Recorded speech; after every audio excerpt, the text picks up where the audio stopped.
All right, y'all, what's up? I'm here to save your motherfucking life today. All right, what we're going to talk about is we're going to talk about the JPEG code.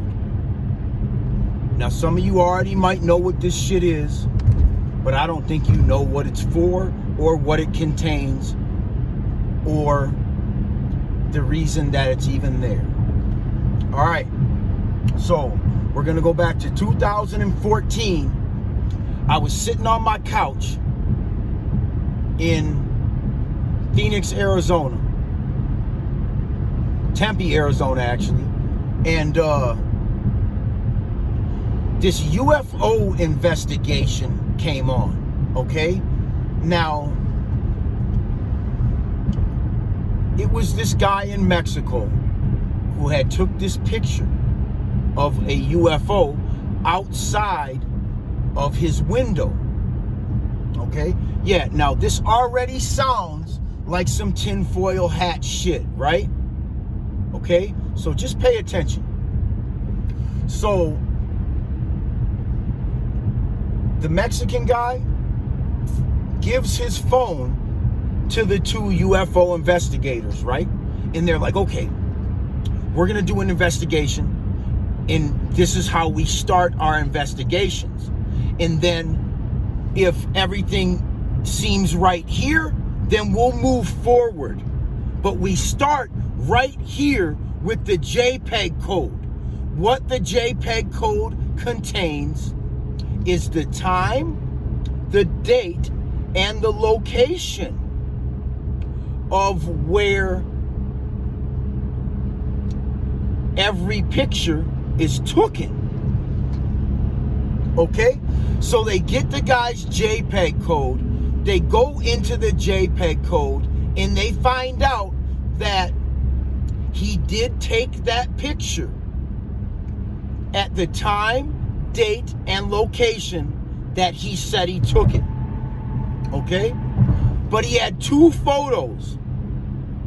And he said that he took the photos only 2 minutes apart. One photo, 2 minutes later, took the other photo. If it was even 2 minutes, okay?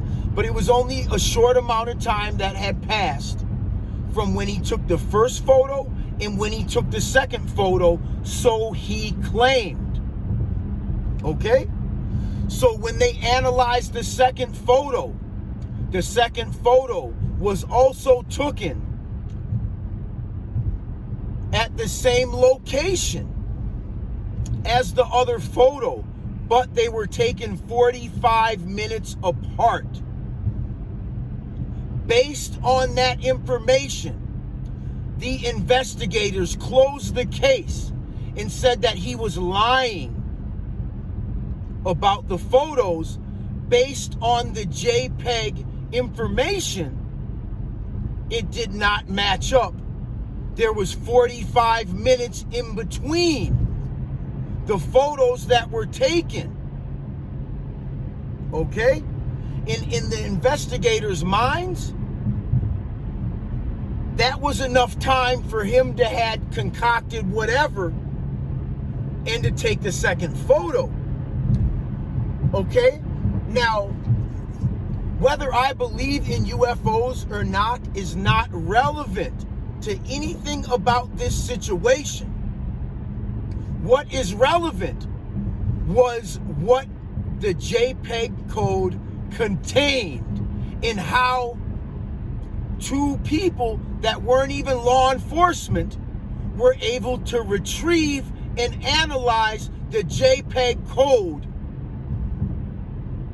And they revealed that the JPEG code is always extremely accurate to time, date, and location of every single photo.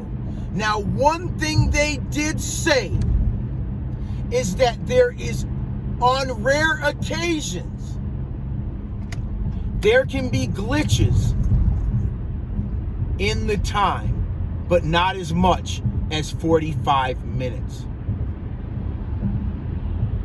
So, back in 2014, a light bulb went off in my head, and I realized that every single digital photo that's ever taken, the origin of its birth is known because of the JPEG code. It's just like a birth certificate for a human being when they're born. When a picture is taken, a JPEG code is created to follow that photo. That photo will always know its true origins.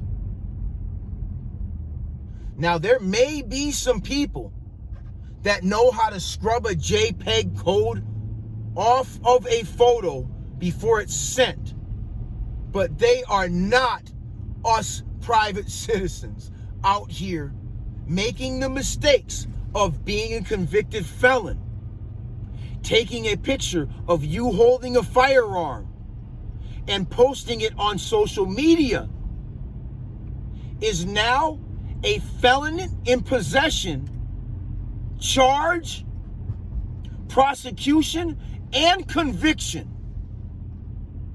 all based on the JPEG code data. That is how these investigations are done. Now, are they going to go arrest everybody that shows a gun on the internet that's a felon? Fuck no, they're not, because they'd have to build thousands of new prisons to house all these people who have exposed themselves in this manner. Now, they're only going to pick and choose out of the higher ranking criminals to come arrest. If you're a peon, they're going to probably 9 times out of 10 allow you to stay on the internet posting guns as a felon to entice other people to do the same exact thing. And then they can just pick and choose from who they deem to be a real threat. Now, do you guys see how it works? So anybody that has done this, I'm sorry, you guys, but you can be arrested, prosecuted, and convicted right now.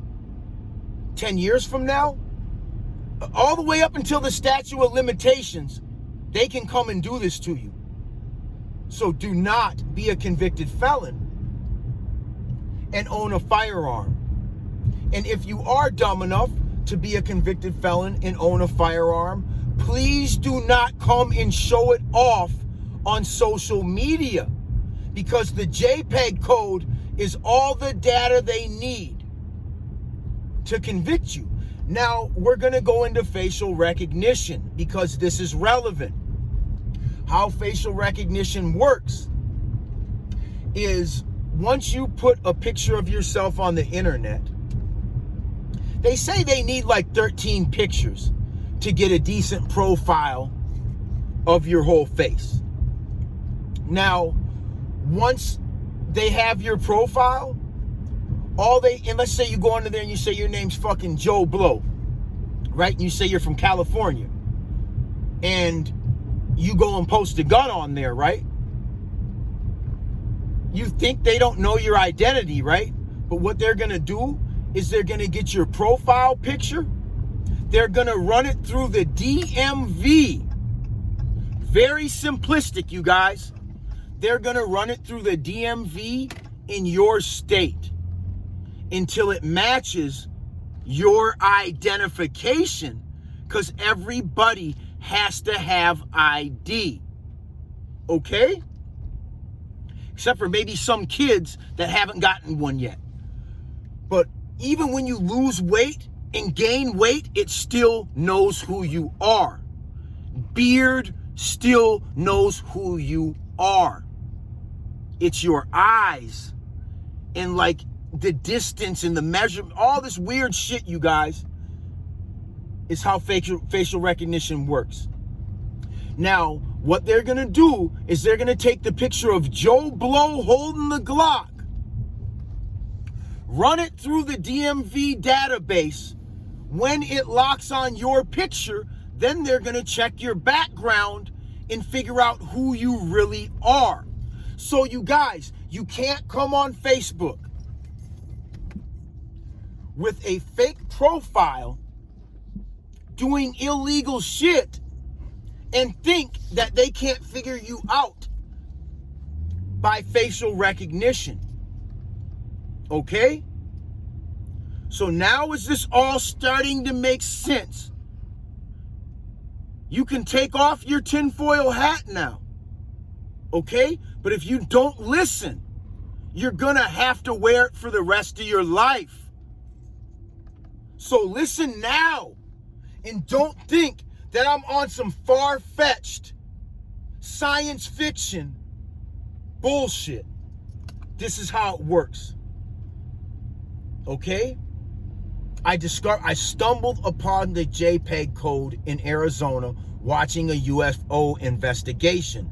I started to understand how facial recognition worked, but it was reinforced when I read a book that was named Who's Spying on Me?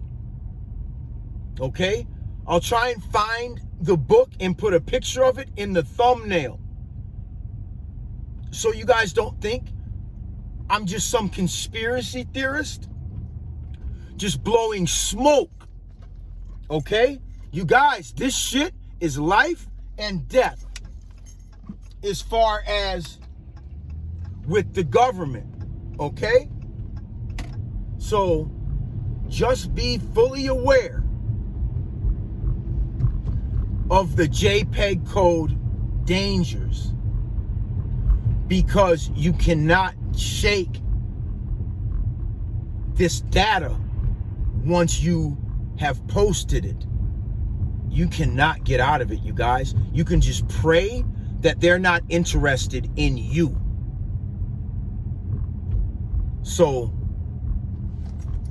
the J.PEG code, if you don't understand it, that's why I will never film from certain locations, and I always film in my vehicle, almost always.